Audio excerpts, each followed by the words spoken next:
So, I mean, I said on Instagram that I wanted to like make YouTube videos, and I'm not an editing type of bitch, and I'm not gonna sit here and give you like this. Like, I'm just not. I'll just give you whatever the fuck I got, basically. So, I'm in my house, in my bed. I'm not wearing any makeup, so if you see this ugly ass pimple, it's been there. It's just, I don't know, bro. Like, I don't know why. It's probably because I started eating cheese. Um, and I feel like I don't know what to talk about really.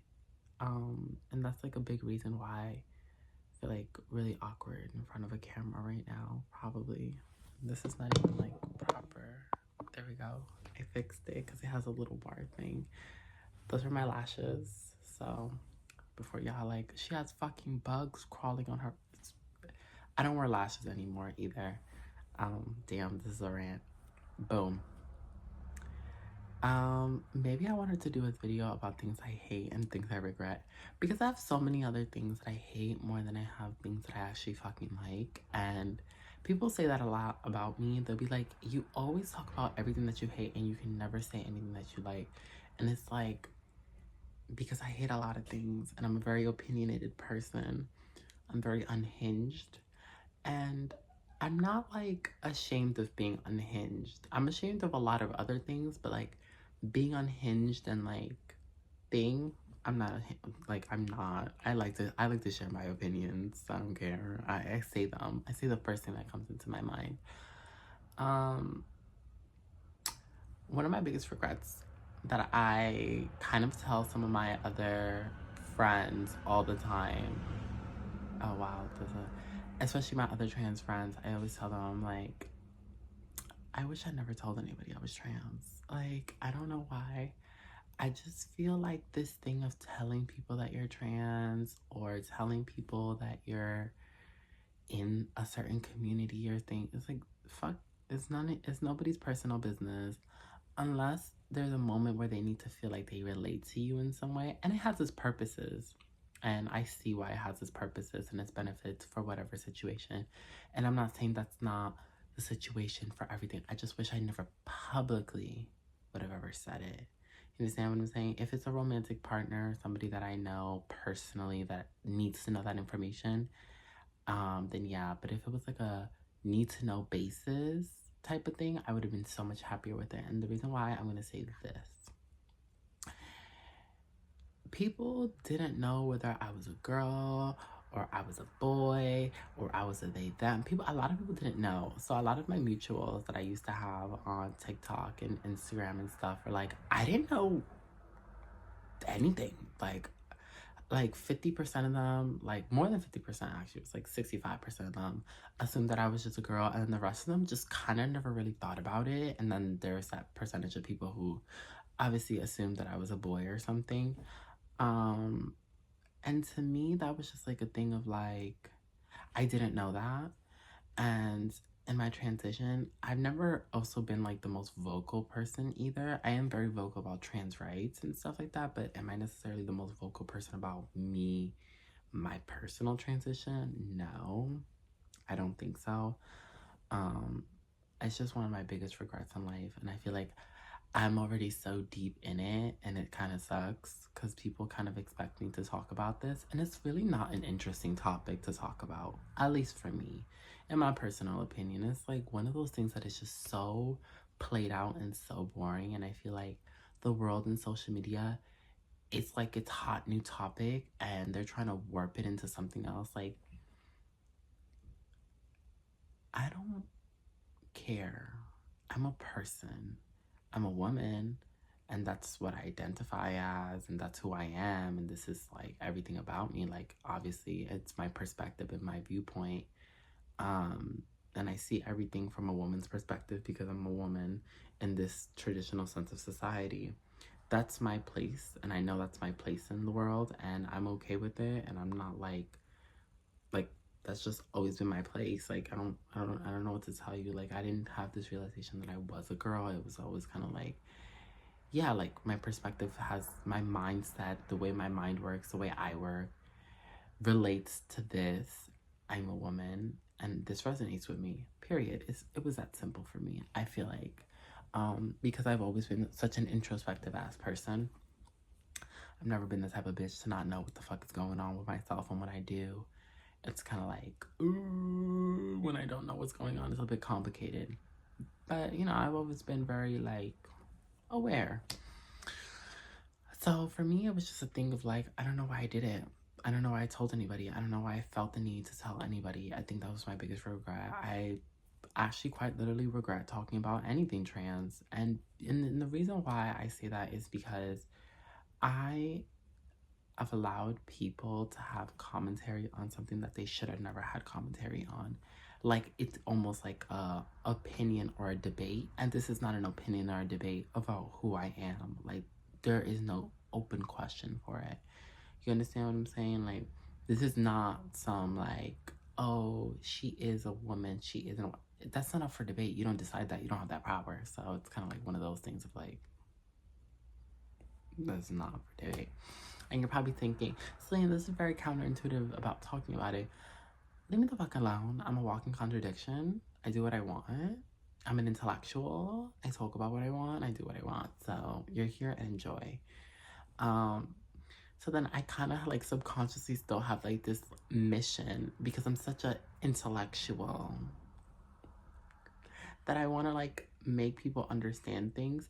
But then I'm not, when I say make people understand something, I don't give a fuck for the people that don't want to learn something.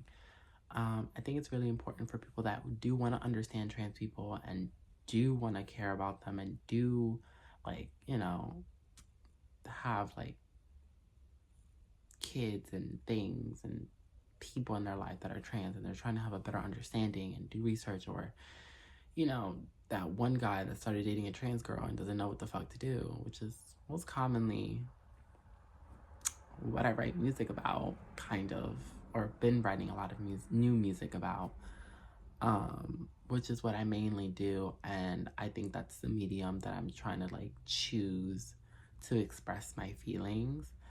Because I feel like sometimes talking is annoying for me. I don't know, like, I don't know, I just don't fucking like it. Getting on the camera and talking is kind of annoying. But I'm trying it out again. Like, I'm trying to get more comfortable in it. ADHD, I start rambling on. But for those people that are looking for information about trans people, why they feel the way, why their people are attracted to them, I think that if I'm already in this hole, might as well say something, I guess. I mean, and a lot of, you know, the other trans girls aren't necessarily the most articulate when it comes to talking about certain things because they're not as introspective. Remember that in every community we have people that may feel a way but don't have the words to necessarily express it, because I've been to therapy since I was like 4.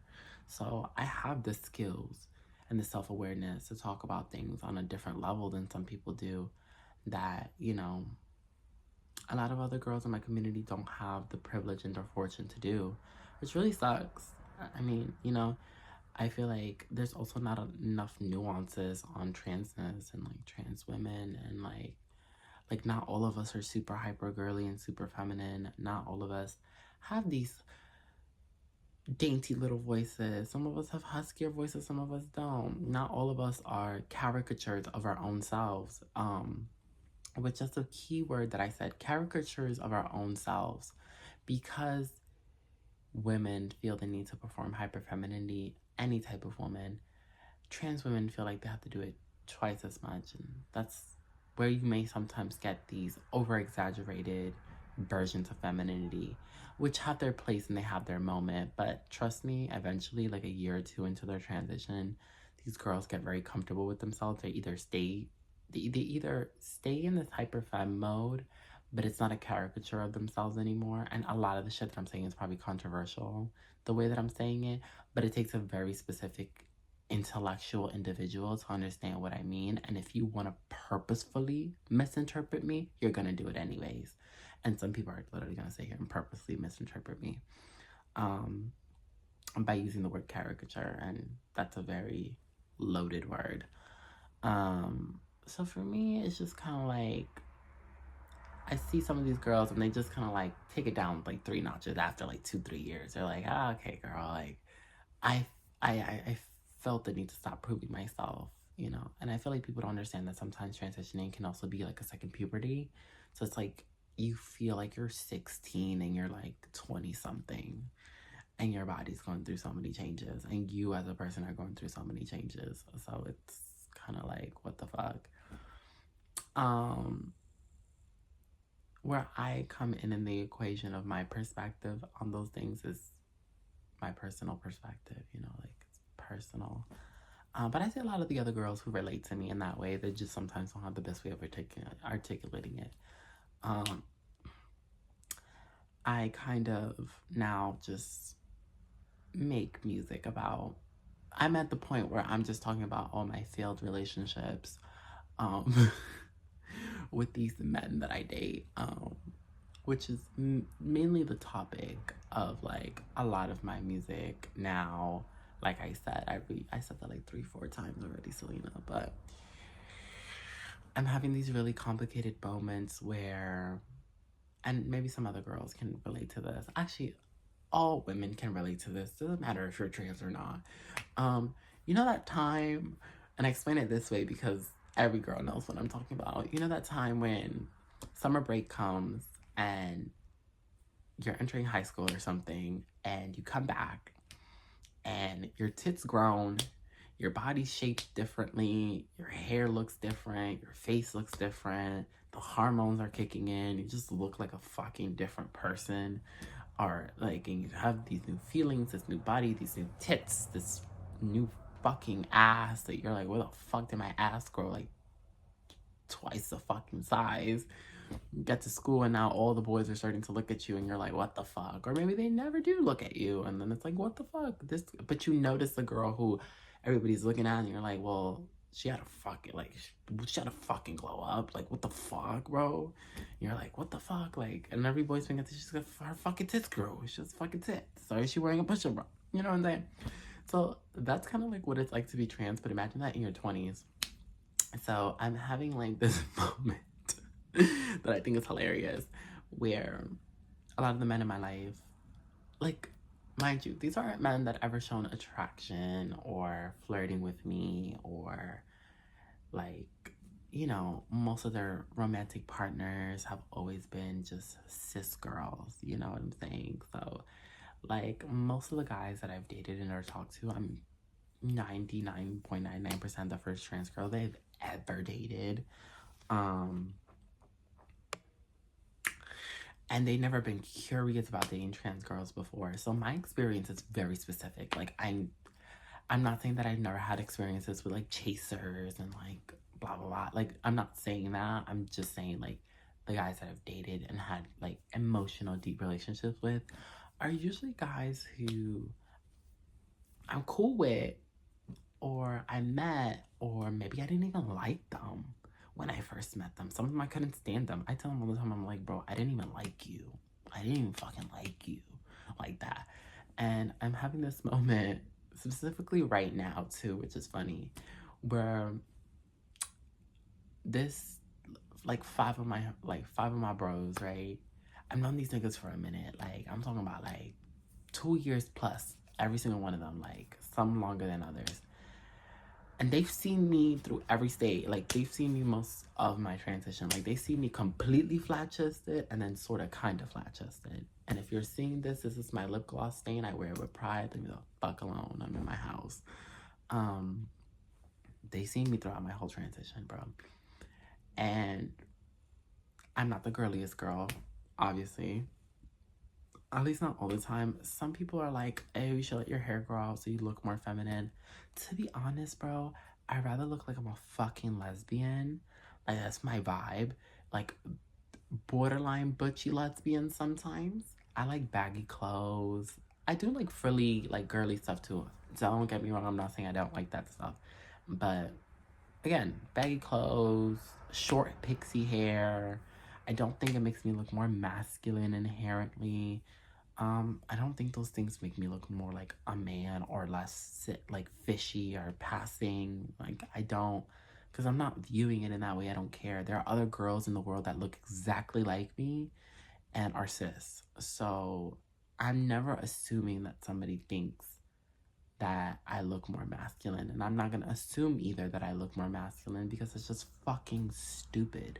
There are other girls in the world who are fucking dykes and dress like me, and you don't think of them as less of a woman. Like, you know what I mean? Matter of fact, I bet you a lot of those types of lesbian girls will tell you that a lot of dudes are actually really attracted to them. And I'm gonna get to that. So, a lot of these dudes that I like known, right, I'm cool with, and I'm like, all right, these are my friends or whatever, are starting to show all of a sudden an interest in me romantically, which I think is crazy. Like, I'm like, bro, since when do you like me? Mind you, one in particular, right? The type of girls that he dates are like, when I tell you 30-inch middle part, black bust down, BBL, big butt, big titty Judy, small little waist, pretty in the face, petite with the long lashes, acrylic nails, bitch, veneer teeth. Nothing wrong with any of that, right? But you see what type of girl I'm talking about, right? That's the only type of girls I've ever seen him with, his girlfriends, everybody that he's ever fucked with. I'm the complete opposite of that, Pookie. Like, I have the short pixie cut, small titties, small butt, small everything, that's how I want to look. I always tell people, like, I want to look like a little tiny supermodel. I'm really skinny, like, you know, like, I mean, pretty in the face, always. I could catch a case off this face. But, you know, like, completely different from their personalities, too. Like, these girls are very stushy and, like, da-da-da. And very, like, you know how those girls are. So, or some of those girls are. The ones that you know which ones I'm talking about. So I'm like, bro, I'm the complete opposite of those girls. You have not dated girls like that. I am like, and also, like, you like girls, he love him some coochie. You love you some coochie. And that's fine. That's fine. There's nothing wrong with that. Hey, I know some gay niggas that love them some boy coochie too. You know what I'm saying? It's, you know, some people, and this is what I tell people, that genitalia really has nothing to do with your attraction to somebody. I swear to God. Now, if you can get turned on or turned off by it, it's completely different. That's up to the individual. But like, attraction outwardly without like, oh, I just find this person attractive, you know, it's completely different than, does my body like get off on that body part? You understand what I'm saying? Like, and I tell people this, and when I say this to people, they look at me like I'm crazy. I'm like, I have gay friends that date trans boys, and they're like, I love boy pussy. Like, I do.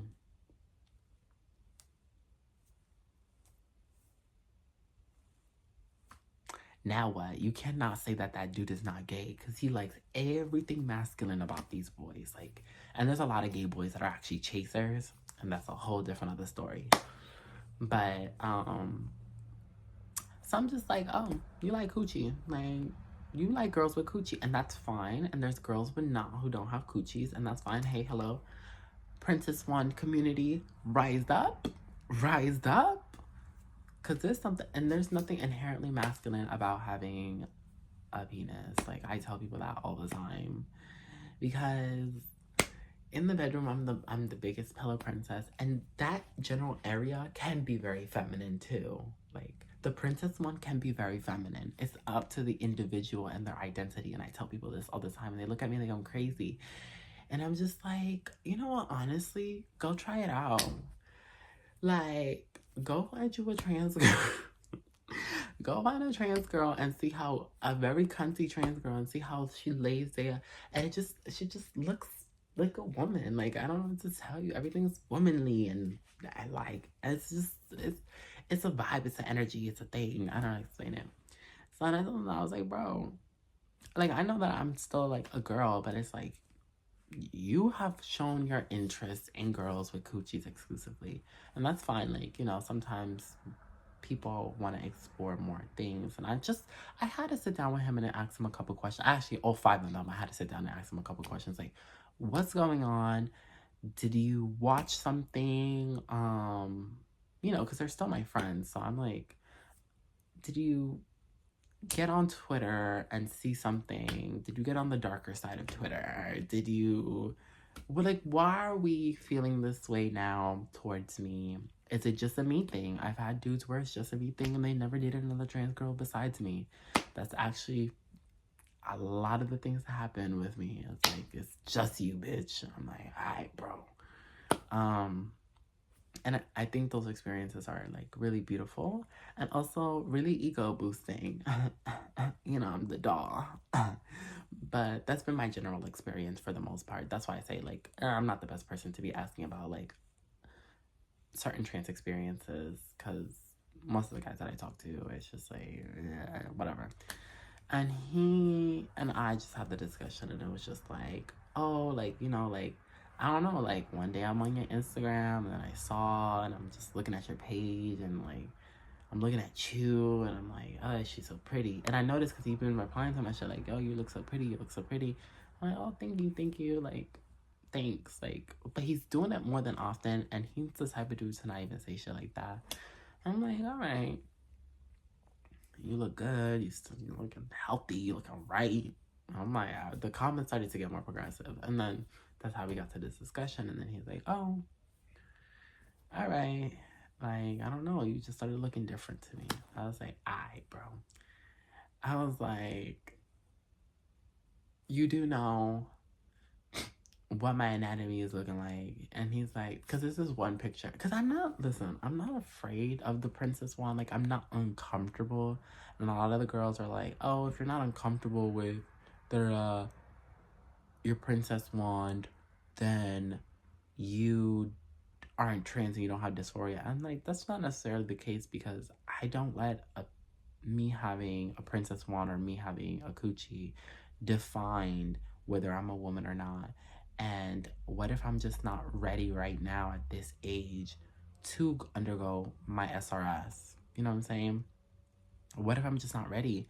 And, I just have a long-term plan of how I want things to go. Or what if I want to make sure that I have enough sperm samples stored up to have biological children, have a donor. Like, these are like many different factors, and that's why I tell people there's no end goal to transitioning. The end of a transition is when the person decides they're done. I'm not getting any surgeries. And even if I was, I wouldn't be sharing it with you unless I felt like it. And I probably shouldn't, because I'll probably regret it later.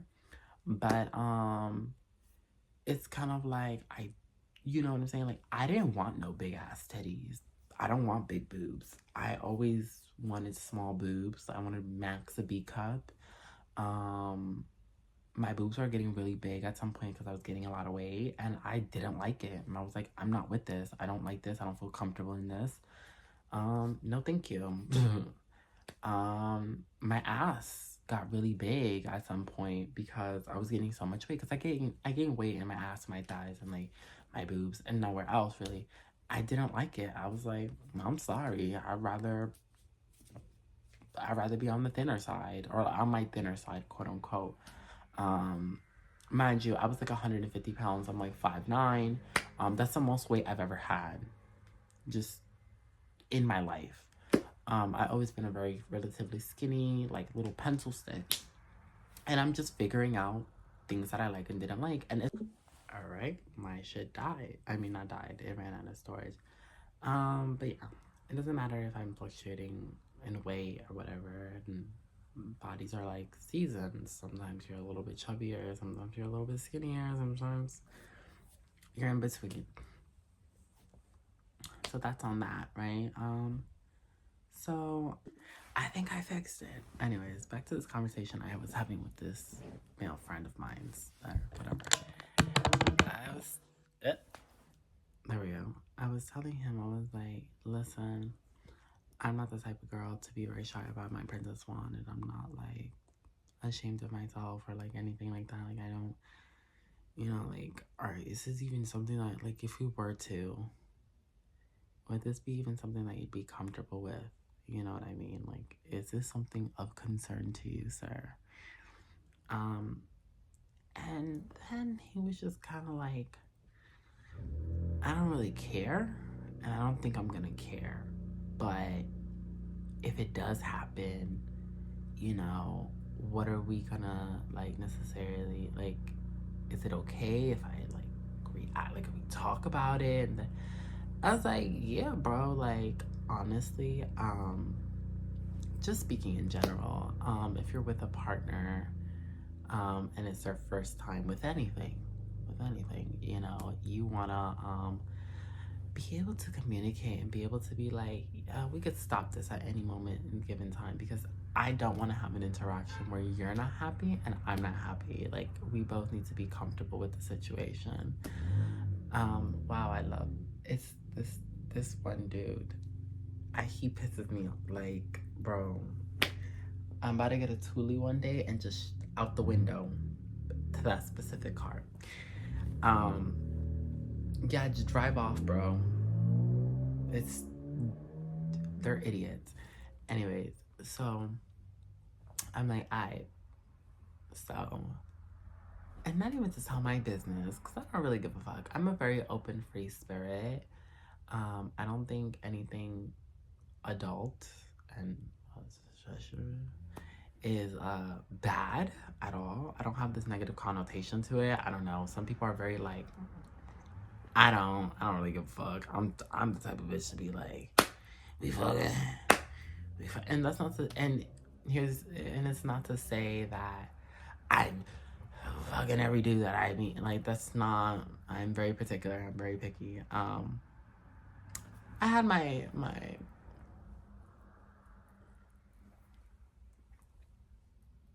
with this dude or whatever. And all I have to say is that he really does, he's going to make some great song lyrics. He's fueling my creativity and my this new album that I'm working on. Love him for that, and he's a part of it. I think honestly he didn't care. He didn't mind. Like nothing bad happened after our interaction. It was a great interaction, actually. It may have happened once or twice or 3 or 4, maybe 8 times, but I'm a free spirit. And yeah, complicated situations with Selena. I don't know. And I think as I get older and deeper into like myself, I'm like so much more comfortable doing certain things that I didn't think I was gonna be comfortable with doing.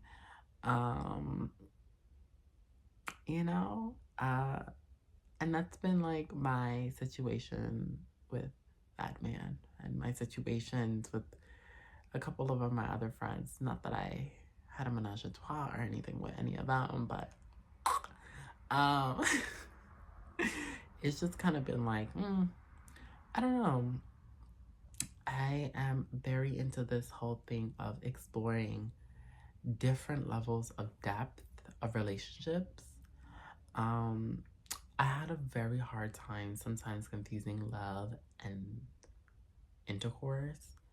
And like, I am learning through this process of making this music, through this process of this flourishing of all of a sudden this, I've always had lots of male attention on me, and lots of men trying to get at me, but it's never been from my inner circle. And with this happening with men that I am close to and or trust and or thought that we were never going to have these sort of interactions, it's gotten very complicated. But I've learned different levels of depth and emotional depthness and like different depths of relationships. Like, I can be just solely attracted to you physically, but you can emotionally, I can be in a place of like, you're just my friend, and I can never take it into a place where I'm in love with you. Or it'll be like, I'm not with you there. And I love you and I can be in love with you, but like the intercourse part is just like I have so much love for this person, but like I'm just not there for it. Like, and I've had these range of depths and different situations where I'm like, wow, this is really interesting. I just didn't know how complicated things can actually be. Like, I used to think it was, to me, it used to be so much more black and white. So that girl, it's either you my man, my man, my man, or you not my man. And then I'm also struggling with, because I love to date a druggie. I don't know what it is about me. I hate drugs, but I love to date men and or have serious romantic like relationships with them. Like there's something in me that says yes. I'm also in the process of writing a song that is a bit complicated and exploring that, where I'm talking about how I actually like this person when they're indulging in their addiction more than I like them sober. And the reasoning for it is really selfish because I want them to put me first and not put themselves first. And that sounds really sick and twisted. And I was like, this is super unhealthy. But I wasn't able to explore the range of that dynamic or like why my mind felt this way until I started writing this song. And I was like, oh, like this is insane. Like, Selena, like, I don't think you really like this man. But then at the same time, I'm like, no, I like him. And it's like, Selena, you don't like him. And I'm like, no, I like him. So I'm exploring that too as I'm writing this song, as I'm living through it day by day. Um, that was a really interesting, like, mindset. I was, um, I just like the way that how much attention he pays to me while he's in an induced state, because he's not thinking about nothing else and he's so calm and relaxed. And there's like something attractive, or that I find attractive, from his eyes being super low and him everything is just so like, that's not a problem. And I think that just comes from a place of anxiety where I'm constantly anxious and the people around me are always having explosive emotions, or like their emotions to me are explosive and all over the place. So then it makes it really, really complicated for me. So then when I see somebody who is in an induced state or in a state of like being, who is not sober, they tend to have no worries and are very chill and very reassured in the way that they're feeling. So it makes me feel really safe.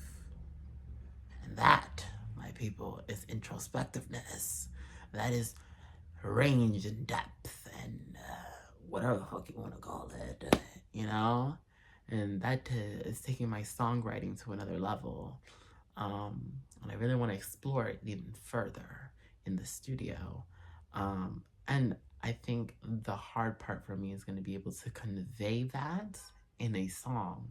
And I'm really interested in seeing how I do it, because I don't know what I'm going to do fully till I'm in the studio and I'm doing it. I have like a rough draft of all the feelings that I'm feeling.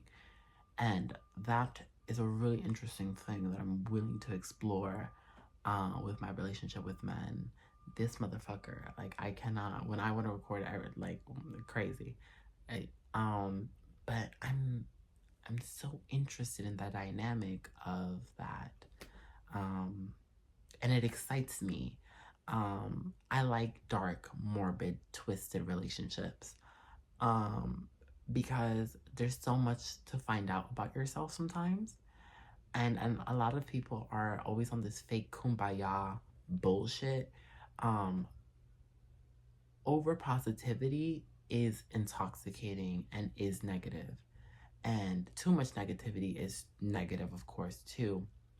There needs to be a balance. These people who are like self-improvement, self this, and always I'm doing always so good and always so this, those people can never take the time to actually grow because they need struggles to grow. And in order to self-improve, you must have hurdles, endure things that are causing you to be introspective and think into yourself like, yo, what the fuck? It's okay to struggle. It's okay to be broke. It's okay to not know what the fuck you're doing. It's okay to be lost. It's like all these negative things are so okay. The time that it doesn't become okay is when it overtakes and overruns your life. Like, I am the least put together girl ever. And I kind of live in this like world of like, I do things when I'm all the way there. Like, a lot of people are like, why didn't you take this chance and this opportunity? I'm not ready for that. That wasn't my moment. That isn't my moment. And it's like, oh, if it was offered to you, I was like, no, I'm able to recognize when certain things cannot serve me and when I can't give something my full capacity and when I'm in a state and a point in my life where I need to be isolated and introspective. And I've been like that for the past couple of years. And I've gotten very comfortable in it. But it's because at the same time, I'm also kind of like, I don't want to do these certain things anymore. They don't serve me. They don't make me happy. I know that they can take me further in my career or this and the third, but those are not things that I like. And I'm tired of doing things that I don't like. I don't do things I don't like. I only do things that I like. And the things that I like are very far and few in between. So I do things very far and few in between. Even with my music, I was like, I want to make more music. I don't want to make rap music. I don't like making rap music. I enjoy the process, but I don't enjoy that being my main genre as an artist. Oh, but you're so good at it. That doesn't mean that I want to do it. Why not do a genre of music that I'm not so good at, but that I enjoy? I can grow and develop there too. So for me, it was like, I stopped doing things that don't serve me or make me feel good. Oh, you're so beautiful, model. I don't want to model. That doesn't make me feel good about myself. I don't like it. I don't like it. I love being on a set. I love being on a stage. I love performing. But it doesn't mean that I have to do it in the form of modeling. You could still see my pretty ass on a stage singing a song that has all of my experience in life. And you could watch the growth of my artistry. So no, I don't need to do all those things. Those things are so secondary to me, and it's like it doesn't take away from, like, I don't know how to explain it. Like, it just doesn't it just, it doesn't serve me. It doesn't fulfill me. It's not a career that I want to pursue. I don't want to be down the runway. I don't want to be on the center of a magazine for being beautiful or wearing some other design, like some designer's clothes. I want to be in the cover magazine because it's Trap Selena, the music artist, who did this on the third, or whose album was this on the third. Those are the things that I want, and those are the things I'm gonna go get, because when I say I want something, I always get it. That's how I got here. That's how I'm gonna get further. And right now I'm just in this process of figuring out my own sound. And then I found something that I'm connecting to, which is like my rock music. And I love the way my voice sounds. And like, I love the way it's being produced and engineered. And I want to go deeper. And I want to find more about it. You know what I mean? I want to talk about these things of like, me dating drug addicts. I want to figure out why the fuck do I keep doing it, and why the fuck I feel so passionately about writing music about it. Why does it feel so good to me? Like, I like the challenging things, the difficult things, and that's what I'm running towards. I'm having a great time doing it, honestly. And like, I lay in bed and I just like, I adopt some of their qualities, their burnout qualities, but it just feels the music. I literally live within my art. You know what I mean? Like, I don't know, bro. Like, I'm in the trenches. I'm digging through. I'll destroy everything and build it from the ground. I love the building process. And that's my video. And that's it. That's all I have to say. I don't know if I'm gonna upload this, but maybe I should. Bye.